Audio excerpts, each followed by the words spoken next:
declaration. God is good all of the time. Father, in the name of Jesus, we thank you this morning. We bless you, we glorify, honor, and exalt you. We magnify you because you alone are God and there is none like unto you. We say thank you for another day that you've made. We say thank you for the opportunity to rejoice and be glad in it. We just bless you because you have blessed us to see another day. Because it's not by our power nor by our might that we are here. It's all by your grace, oh God. And we say thank you.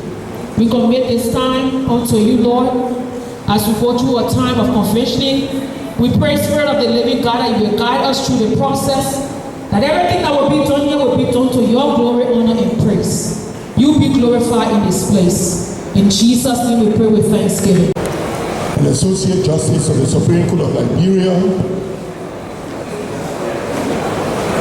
former Chief and Associate Justices present, members of the diplomatic and consular corps, Councillor Cooper Cry, and other senior lawyers at this program, with the Vice President, officials, and members of the Liberian National Bar Association,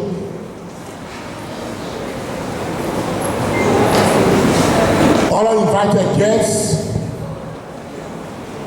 members of the Fourth Estate,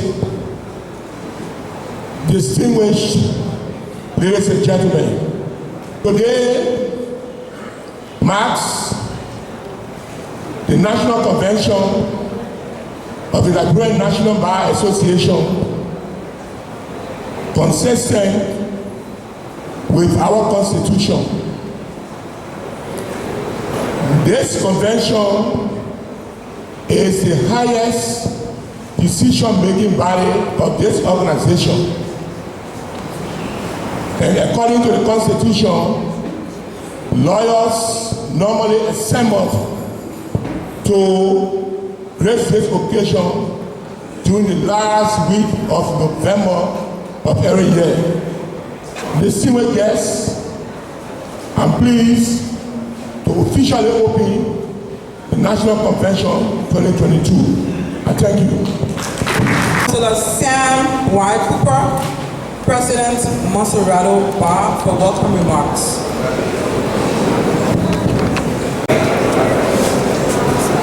I'm pleased to welcome you all to our country. Today, you are welcome to our district, our city of Pinsville. Our next time, stay with us. We have our city police here. We have our bar room, but beware, you have the economic liabilities, which will cause road. If you like your car group, it will not take over there somewhere around. So on that note, we welcome you to Pinsville. Feel free and have a nice time. Thank you. You are welcome. Councillor Jamasi Detto Jr., National Vice President, LNBA. Our Honor, Sianyele G. Yo, Chief Justice of the Honorable Supreme Court of the Republic of Liberia. Our Honor, James Etta Howard Molokoli, Associate Justice of the Honorable Supreme Court of Liberia.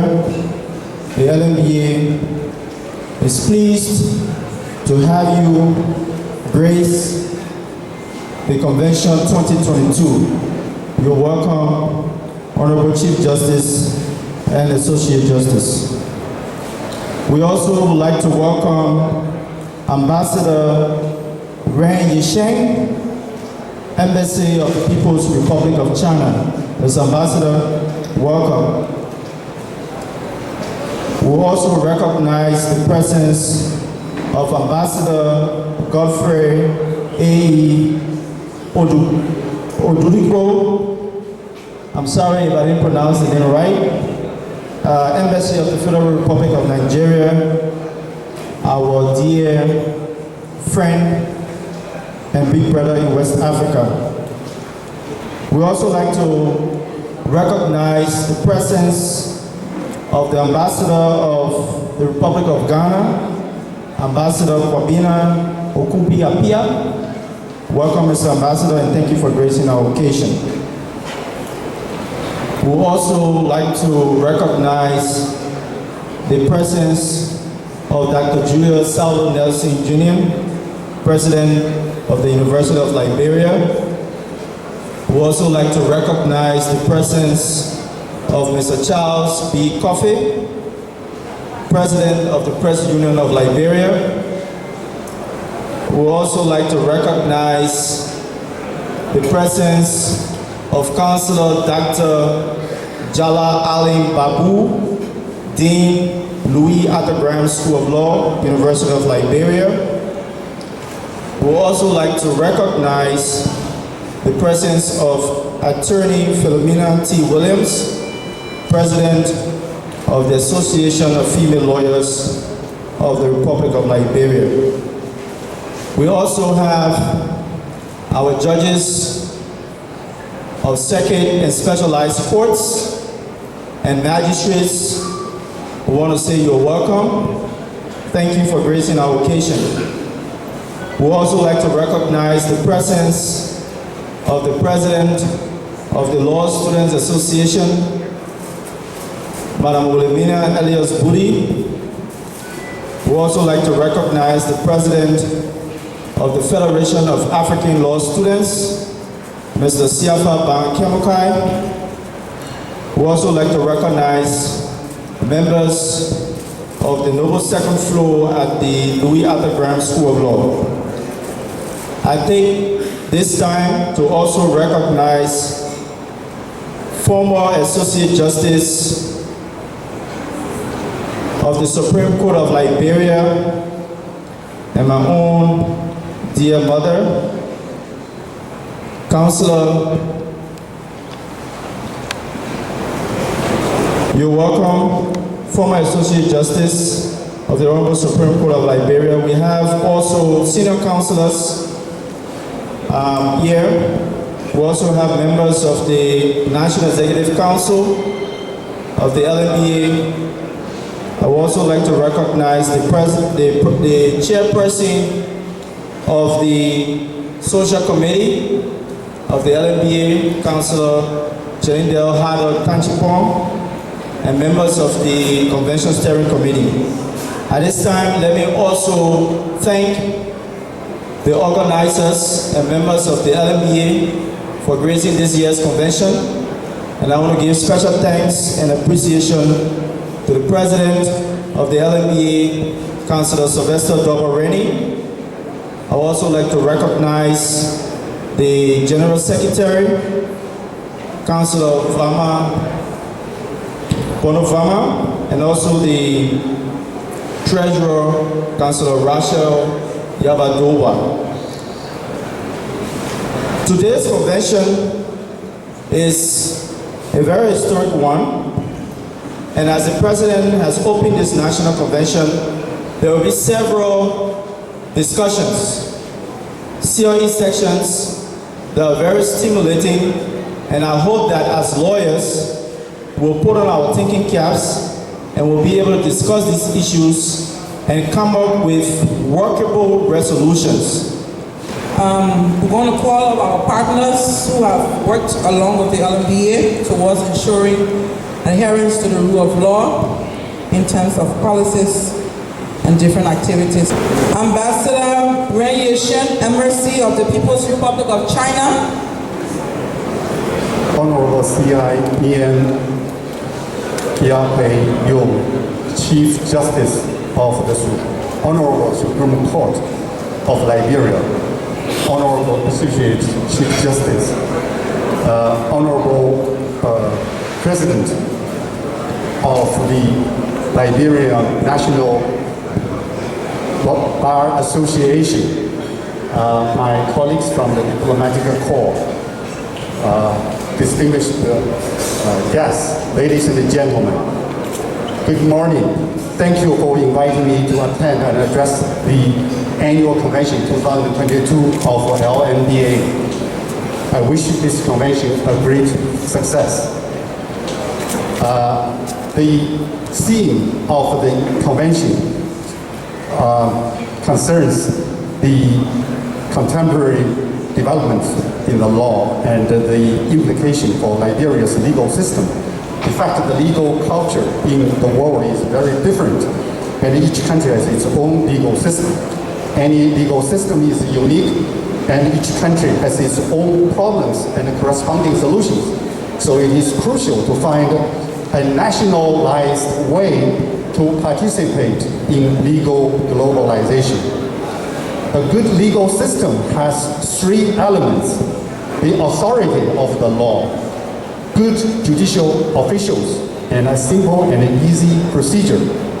China's legal system is an organic and a unified whole, with the constitution as the commander, laws as the backbone, administrative regulations and local regulations as important components. Law-based governance of China has been highlighted in the report delivered by General Secretary of the Communist Party of China, CPC, Central Committee Xi Jinping, who is also President of the People's Republic of China, PRC. At the opening ceremony of the 20th National Congress of the CPC held in October last month, the report comprehensively summarized the work of the past 5 years and the great changes in the past 10 years, and clarified the missions and tasks of the CPC in the new journey of the new era. The seventh part of his report focuses on the theme of adhering to the rule of law in an all-round way and promoting the construction of China under the rule of law. And I would like to recognize the presence of our guest speaker for today. Our guest speaker is no other but Dr. Roland Cole. He's UNDP's Access to Justice and Rule of Law Chief Technical Advisor and Head of UNDP's Rule of Law Program in Liberia. Dr. Cole, you're most welcome.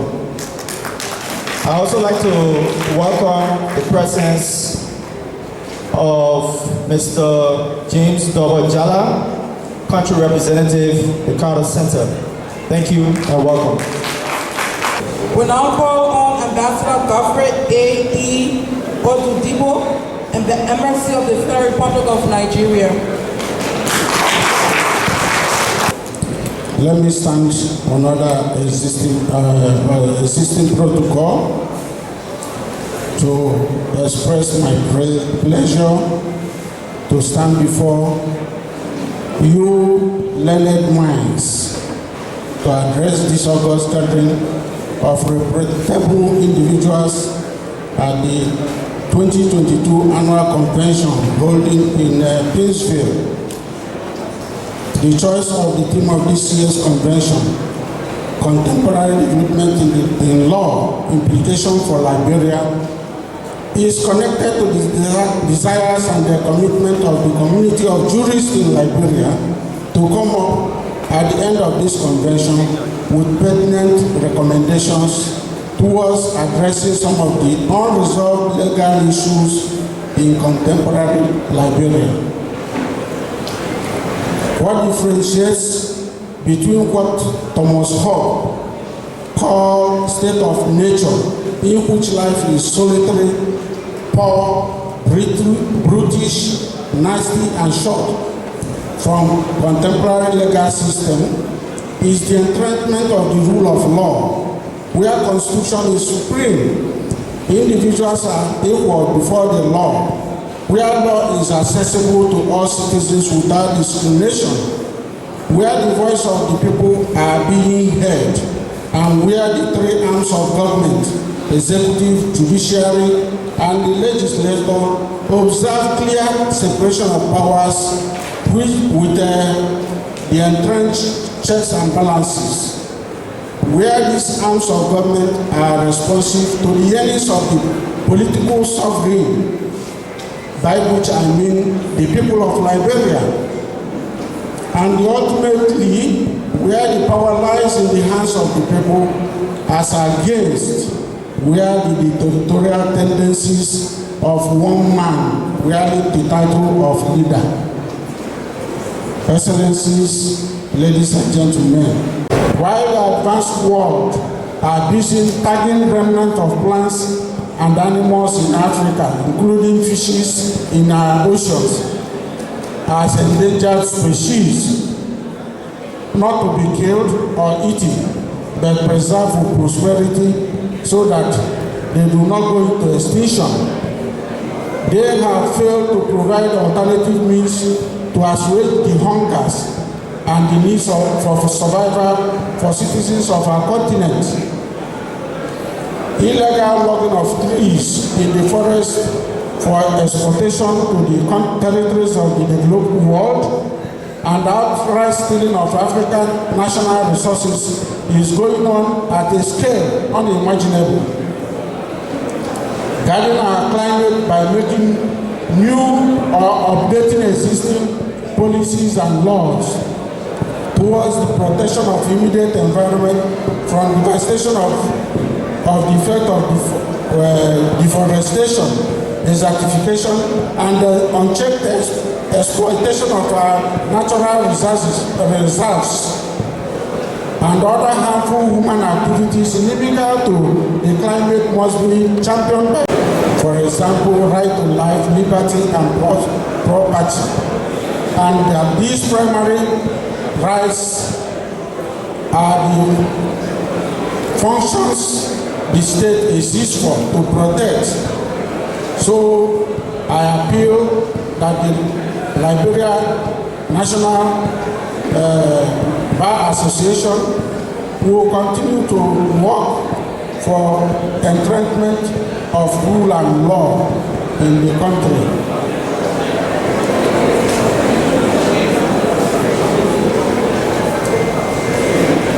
The difference between societies that are ruled by law and those that are not ruled by law is very evident, as those ruled by law are most peaceful and often very prosperous, while those without laws are ruled and always in crisis.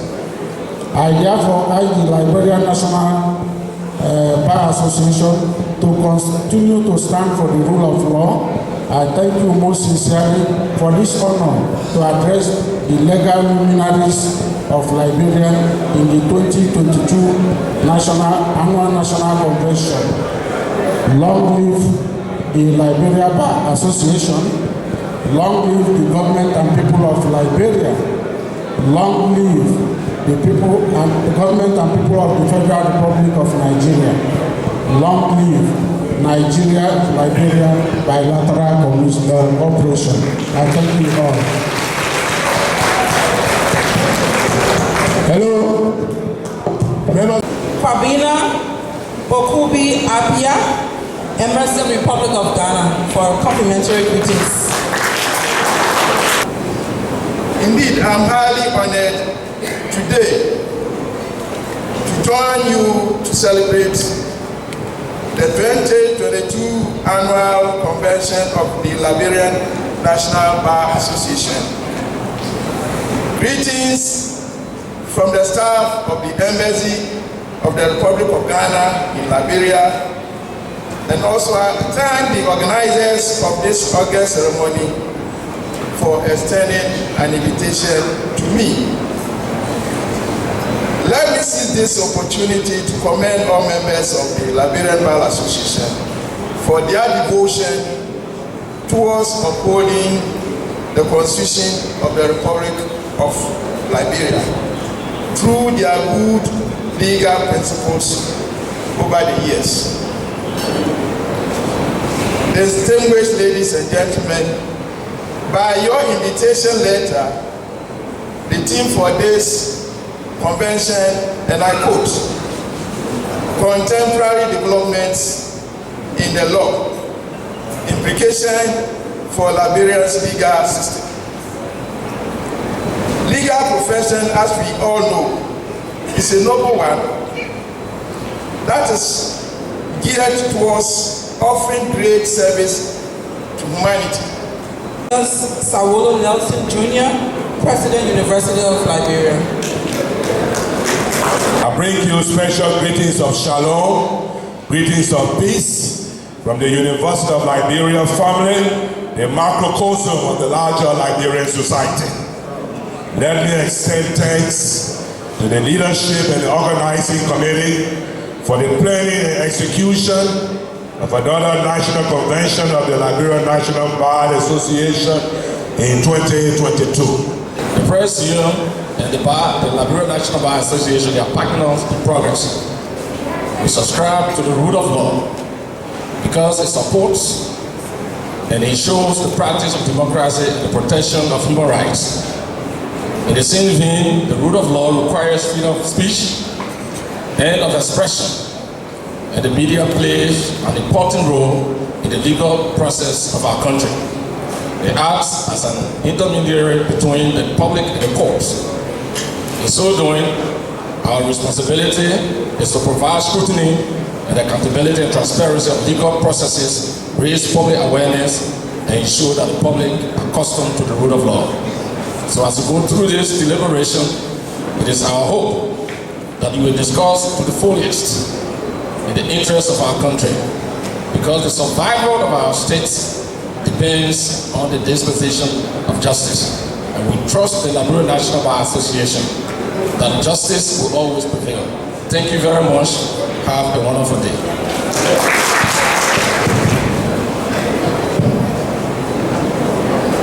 Your Honor, Justice Yani Yo, Chief Justice of the Supreme Court of Liberia. Your Honor, Justice James Wolokoli, Associate Justice of the Supreme Court. Councilor Sylvester Reedy, President and members of the Bar Association. Ladies and gentlemen, I ask your indulgence to kindly allow me to stand on existing protocol.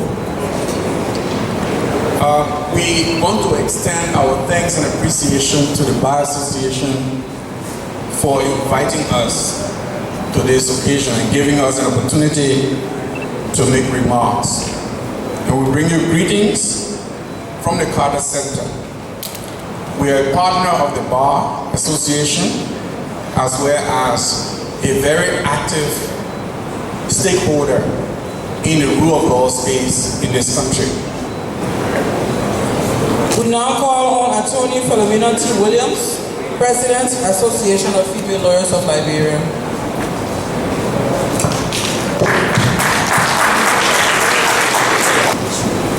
Mr. President, on behalf of the Board of Directors, officers, and members of the Association of Female Lawyers of Liberia, we bring you warmest greetings.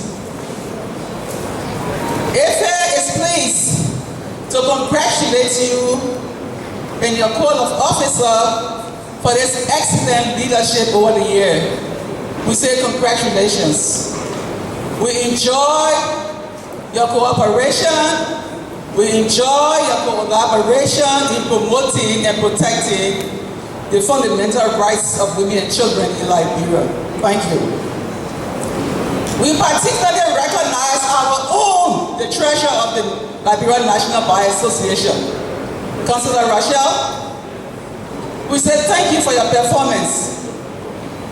We all know that the hallmark for peace and security is accountability and transparency. Whether it's economic accountability, whether it's financial accountability, whether it's political accountability, whether it's personal accountability, we should all be held accountable for our actions and our deeds. And so thank you. Mr. President, considering the convention theme, and I quote, contemporary development in the law, implications for Liberia's legal system, unquote, IFE seeks to advance the dynamics of the legal system to the fundamental rights of women and children in Liberia. We wish to link this thing specifically to violence against women and children, particularly physical violence, rape, domestic violence, psychological violence. And I tell you, we are alarmed by the rising inflammable media attacks on women, on the media, social media. This is very alarming, and it impedes the progress of legal enhancement. Without fear or favor, will ensure that women and children's rights are protected in Liberia.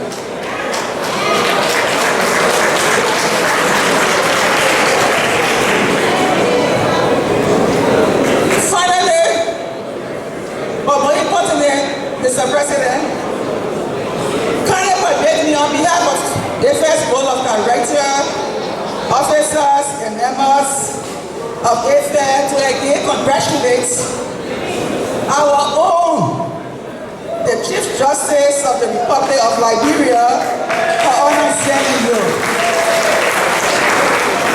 On behalf of the board of directors and the members of AFAIR, I want to present these roses to you, to say to you how proud I am of your new appointment. Congratulations.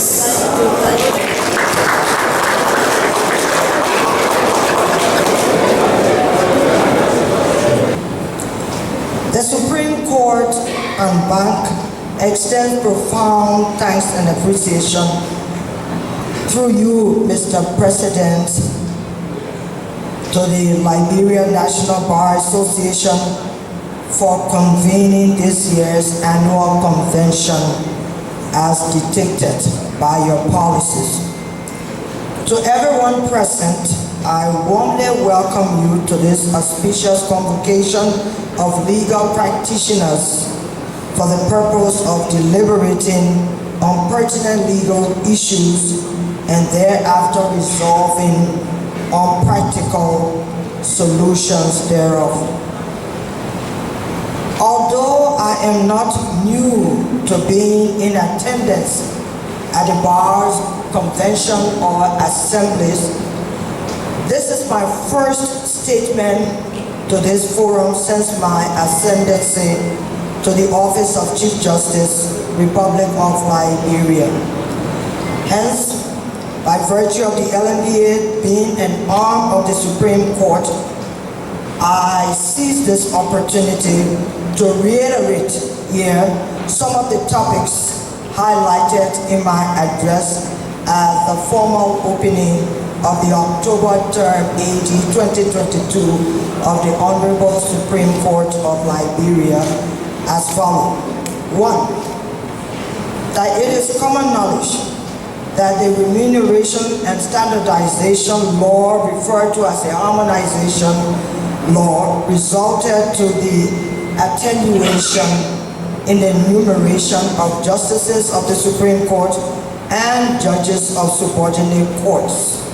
Meanwhile, Article 72A of the Constitution clearly states that, and I quote, allowances and benefits paid to justices of the Supreme Court and judges of subordinate courts may by law be increased, but may not be diminished except under a national program enacted by the legislature, nor shall such allowances and benefits be subject to taxation, unquote.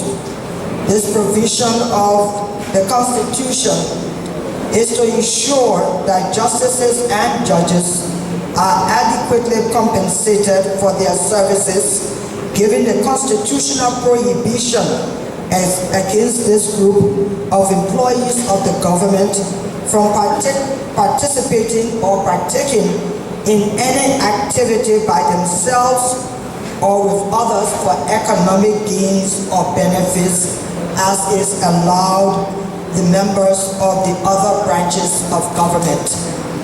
2, that while I hold the view that a lack of adequate support to the judiciary is erosion to the rule of law, peace, and security of the Republic, notwithstanding, these challenges should never deter us as justices and judges from our core duties, that is, as judicial officers, we have sworn to perform and uphold and defend and protect the Constitution and laws of this Republic and to deliver justice without fear or favor. Hence, and in this regard, my colleagues and I have agreed to build a strong coordination between the Supreme Court and the other 2 branches of government to maintain a vibrant network between the bench and the Liberian National Bar Association, and to implement judicial policies that will make the workings of our courts more effective. Sammy, member Law Day Committee. Permit me to stand on all other existing protocols. I am most honored to be chosen to introduce our guest speaker for the Liberian National Bar Association Annual National Convention 2022. Our guest speaker for this year's convention is the Chief Technical Advisor on UNDP's Access to Justice program, and he also heads UNDP's Rule of Law program in Liberia. Prior to assuming his current role in Liberia, our guest speaker served in a similar role as Chief Technical Advisor of the UNDP's Rule of Law program in South Sudan. As he is now performing in Liberia, while serving in that role in South Sudan, our guest speaker provided technical support to the Ministry of Justice, the judiciary, prisons, and police relating to law and institutional reforms. Also, as a transitional justice expert, he led UNDP's Transitional Justice Initiative in South Sudan, which was within the Access to Justice and Rule of Law project. He has also presented papers at several international conferences. He is a board member of the Commonwealth Judiciary Journal and formerly a board member of the University of Botswana Law Journal. Ladies and gentlemen, as I present to you our guest speaker, may I now beseech you to kindly rise as I welcome Dr. Roland Cole to the podium. Dr. Cole.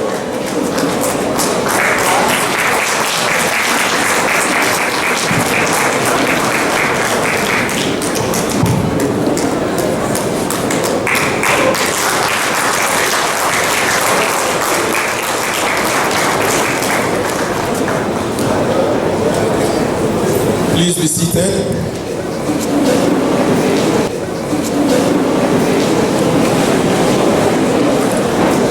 Your Honor, the Chief Justice of Liberia, Your Honor, Associate Justice of the Supreme Court, Honorable Minister of Justice, Attorney General and Acting President, members of the Diplomatic Corps, judges, magistrates, distinguished ladies and gentlemen, please allow me to stand on all other existing protocols. I must state that I have revised the topic a little bit. The topic was supposed to be the same as the theme, but I have tried to narrow down the topic so that we don't stay here for 3 to 4 hours. So I have reread the topics to read aspects of contemporary developments in the justice system, implications for Liberia's legal system. And the reason why I have said aspects is because I want to focus on two key things which I think are important. And the reason why I have gone beyond just the issue of the law to the justice system is because one of the key issues that I think is emerging goes beyond the law. It's about the practice and the system which is being introduced, but which will impact on law, the law reform process, and the way we do things as lawyers. So I'll try to run through two key issues, and then I will try to state what I think are the implications by asking me. Although this is said to be a fair comment of the legal system, there are bound to be reforms and changes, and that is what we are about to listen this morning. The social reformer Jeremy Bentham argued for constant radical legislation to achieve the greatest happiness of the greatest number of people. From his time, efforts were made to demystify the law and to see it as a set of practical rules. Law reforms are responses to problems. Why are law reforms necessary? In a rapidly changing society, new laws have to be made to meet new needs and new demands. Laws have been an integral part of society from its inception. They have not only been given a structure and definition to the society, but also have devised and defined what is right and what is wrong. It gives every individual the protection from wrongdoings and penalizes the culprits by punishing them or giving them a chance for the rectification of their mistakes. As time progresses, newer concepts and ideologies of law emerge. Laws must be revamped, restructured, and reorganized, and therefore, the whole issue of law reform is a continuous process. It sounds contradictory because in the legal system, we rely on precedent.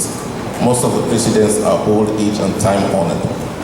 But for society to survive, the laws always need to adapt to meet changing times. Over the past decade, Liberia's justice system has witnessed significant legislative and structural reforms. Recent legislative reforms include the enactment of an amendment to the criminal procedure law, which introduces new mechanisms such as plea bargaining and the revision of the term of courts geared towards addressing case backlog and pretrial detention. The amendment of the LACC Act, which gives direct prosecutorial powers to the LACC. The development of the Legal Aid Act, currently before the National Legislature, and the ADR policy, Alternative Dispute Resolution Policy, which is currently being transformed into legislation. In terms of institutional change, the introduction of an online case management presents transformative change.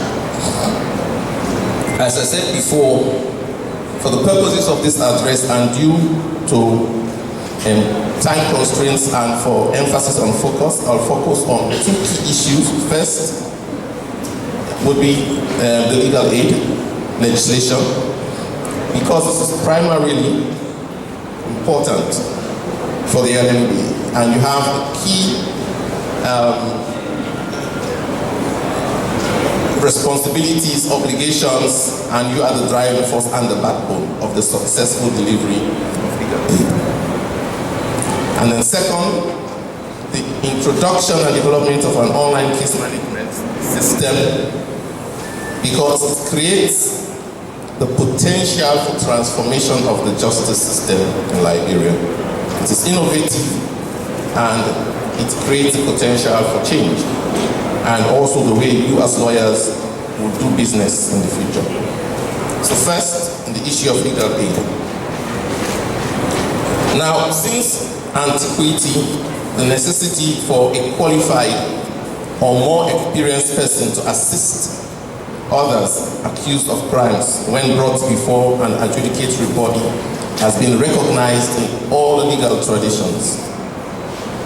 This may be the village elder, uncle, who guides a younger person or intercedes on their behalf before the village elders, courts, or the lawyer in the Anglo-American adversarial system who defend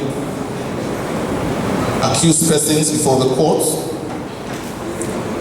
or the lawyer in the inquisitorial continental system who basically has very little to do. And CMIS, as we call the system, focuses on improving database for justice sector. It captures cases in real time and reports, but also ensures that pretrial detention and prison overcrowding are tracked. This innovative leap relies on what is referred to as open source software. That is, it is a free, you don't purchase it. It's free and adaptable. All you need to do is to pay for the hosting and the internet. This approach takes into consideration the challenges of scaling up and sustainability associated with Liberia's development context. The paramount value of open source digital space arises from two key considerations. First is their increasing affordability, as I said earlier, but also the fact that they can be manipulated. When I say manipulated, that they can be adapted, they're adaptable. I must state that in terms of the system, there are four kinds of approaches which we have relied on. And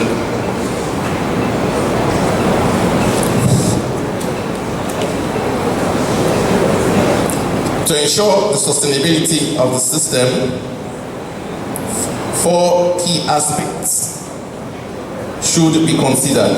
And this is by way of the approach that we have followed. And we would recommend this for as best practices for development in development context elsewhere. I'm saying this because I've been in the development world for quite some time, and I know why systems work or fail, in developed world. Ladies and gentlemen, colleagues, change is inevitable, and change will take place, and we should be ready for this. I wish to take this opportunity to urge the Bar Association to push for reforms and ensure that measures are put in place to ensure that you have a much more efficient, effective, credible, and accessible justice system. And at this stage, I wish to thank you all for your attention. Thank you.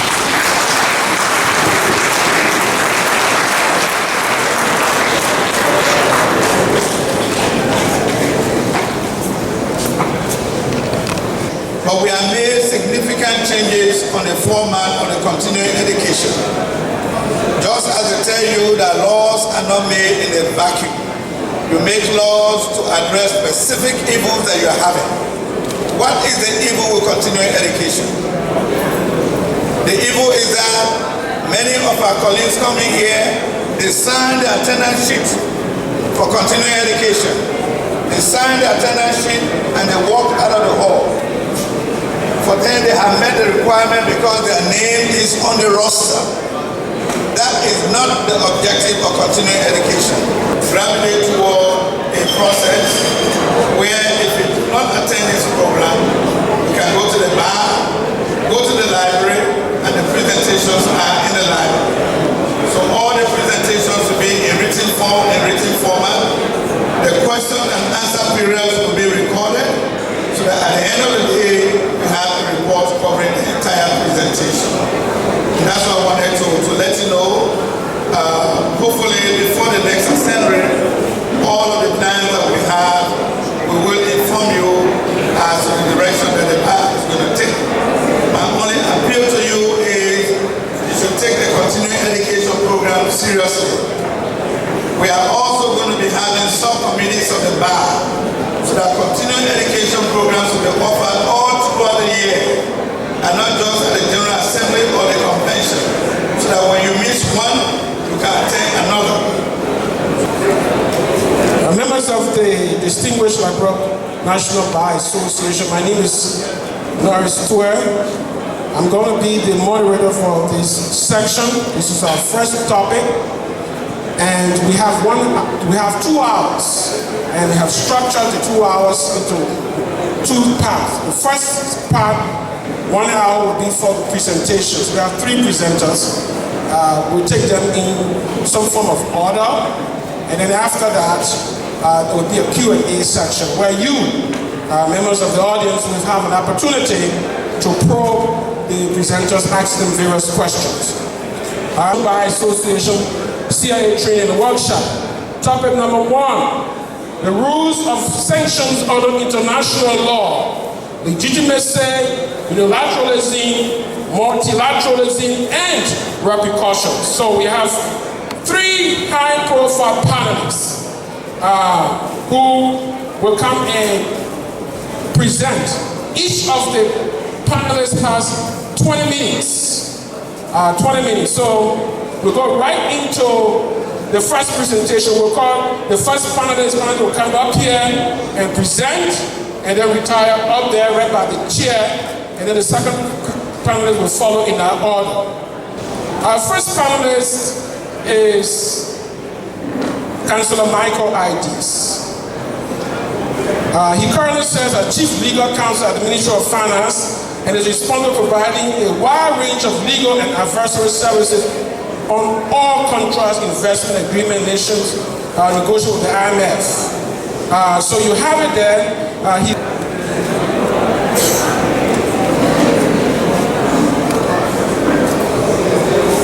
All protocol observed. Sanctions.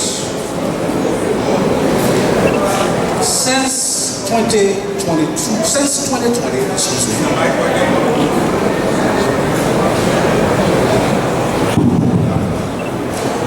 Since 2020, the Liberian political landscape has been rocked by targeted sanctions issued by the U.S. State and Treasury Departments against 6 different government officials for acts of corruption. Interestingly, 2 of these individuals are lawyers and members of the Liberian National Bar Association. These occurrences are not only novel in character, but they present a very complex phenomenon for a profession whose membership must adhere at all times to standards of probity and integrity. It is expected that after the various presentations and the panel discussion on the topic, the rules of sanctions under international law, legitimacy, unilateralism, multilateralism, and repercussions, the lawyers in this room and the Liberian National Bar Association will be able to understand, 1, the rules of sanctions under international law, the various types and kinds of sanctions, the legal framework for the imposition of sanctions, the extraterritorial nature of sanctions issued by the U.S. laws, and whether or not unilateral sanctions are enforceable before foreign domestic courts and forums. Our next panelist is not a lawyer. He comes from the academia. So I will read his bio.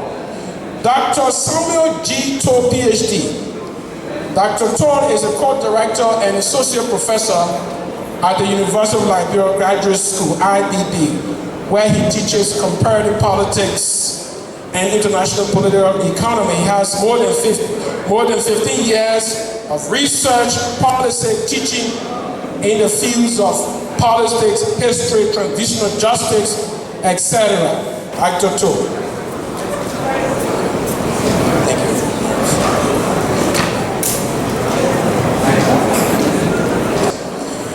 The speaker before me, Councillor Michael Diggs, did what I believe was an excellent job in laying out the very important considerations for the rule of law and legitimacy of sanctions from the perspective of the law.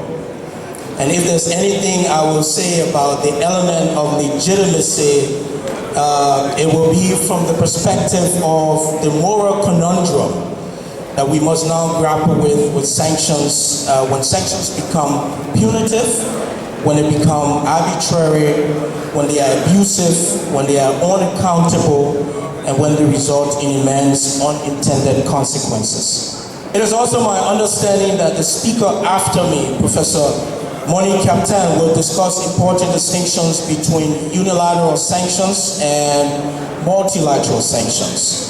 And so I will therefore attempt to confine my remarks to the repercussions of international sanctions, including the U.S. Global Magnitsky Human Rights Accountability Act, and procedures for redress and relief which are available to sanctioned individuals and entities. But permit me please in these remarks to speak more in general terms, hopefully during the panel discussion and question and answer, we would be able to get into more specifics. But before I speak to the question of sanctions repercussion, permit me also to suggest a few things. That sanctions have not always yielded their desired outcomes, whether it be in Syria, whether it be in Iran, whether in Venezuela, whether Zimbabwe, or whether Colombia. And there's no guarantees that sanctions will achieve the intended outcomes. May I also suggest that the global shift over the last 10 years away from multilateral sanctions through the United Nations Security Council towards more unilateral or regionalized sanctions, such as the one administered under the U.S. Global Magnitsky Act, has had some really troubling effects. In one instance, at least, the sanction has exposed some critical areas of dysfunction at the level of the United Nations Security Council, leading more and more to unilateral actions by more powerful states, specifically the United States.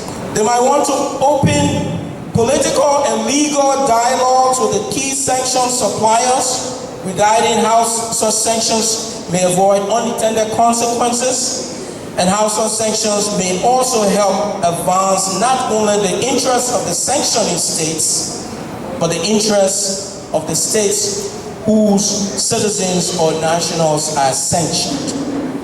Second, that the government of the sanctioned nation may wish to carefully consider the implications of unilateral sanctions on the constitutional rights of its citizens, and may want to spell out very clearly or through a law how certain requirements under unilateral sanctions may acquire the level of cooperation from public institutions. These and other measures are important first steps in ensuring that sanctions are not abused by powerful nations with impunity, and that at least a code of proper conduct can be derived for sanctioned suppliers just as they are expected for sanctioned demanders. Thank you. Thank you, Professor Dr. Toh. Hold on, but ladies and gentlemen, please put your hands together as we welcome our 10th panelist, Professor Monique Captain, talk about multilateralism versus unilateralism. Professor Captain, please, welcome. Thank you. Honored Chief Justice, President of the Liberian National Bar Association, distinguished legal practitioners, scholars, ladies and gentlemen. It's an honor for me to stand before you today and to accept this invitation to participate in this panel discussion. The topic we are dealing with is quite unique because it emanates from international law.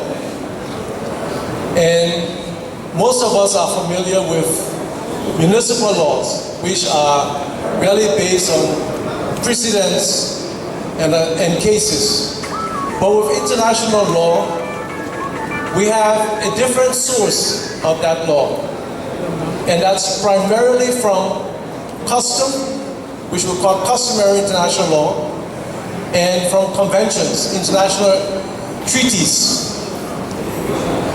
And so where we start from when we talk about issues of sanctions really should start, I think, in a modern context from the UN Charter, which is probably considered the most important international treaty that we have in the world today.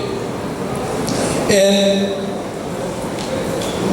we need to understand that the Charter of the United Nations is an international treaty that was basically developed under the strong influence of those who won World War II.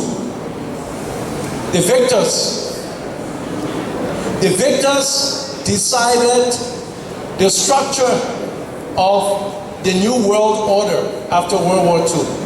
And so it is structured to their benefit, the victors. If you look at the permanent members of the Security Council, which they ascribe to themselves, the veto power. Imagine in municipal law if someone had a veto power, what that would mean. But they ascribe unto themselves the power to say yes or no. And they didn't have to give justification. They did not have to provide a legal basis for saying no to a decision that is made by the most powerful organ of the United Nations. There are currently 14 sanctions now that the UN has. They deal with issues of counterterrorism, they are dealing with issues of conflict resolution and nuclear non-proliferation. The countries include Iran, Iraq, Libya, Eritrea, Lebanon, Guinea-Bissau, Mali, Central African Republic, Democratic Republic of Congo, North Korea, Sudan, South Sudan, Yemen, and Somalia. So there's a whole new transition occurring globally, that there have to be new standards. Unilateralism must have a human side. They cannot just be purely political in the interest of the country that's imposing the unilateral sanctions. There should be limits. There should be constraints, and those constraints are defined by the impact on ordinary people.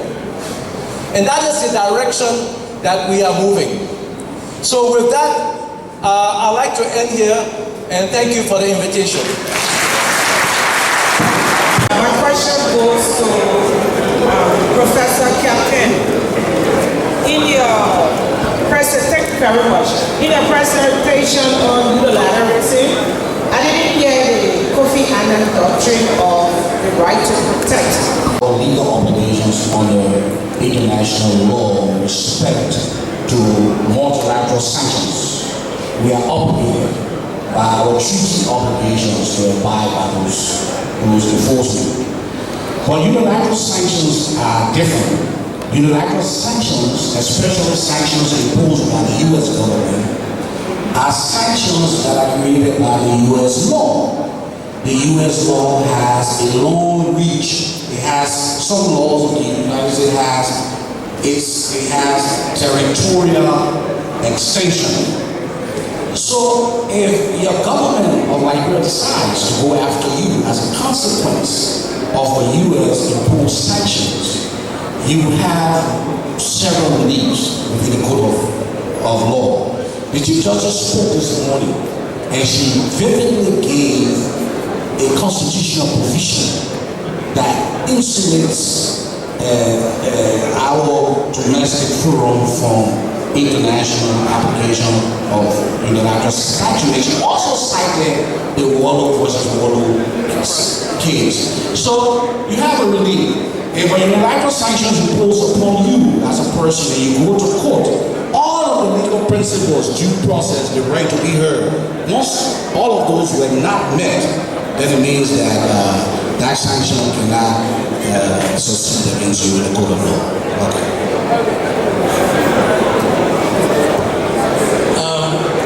With respect to the question about whether or not anyone has been wrongfully indicted under the Magnitsky Act. Can you hear me? Okay. Regarding that question, it is not unlikely that that has been an outcome. I mean, every year there are hundreds of names that are taken off the sanctions list, and there are reasons for those terminations of the sanctions for those individuals and their assets. So it is not, without necessarily seeing the full list, it is not unlikely that someone will be wrongly charged under the Magnitsky Act. With respect to actions under R2P, there have been instances where unilateral action has resulted under the principle of R2P, but very often big nations would prefer to act multilaterally under this principle. I mean, the United States, for example, has acted under this principle unilaterally, but most often it is not with respect to sanctions. The mic to the chairman of the CLE committee, who will officially thank them and join this section.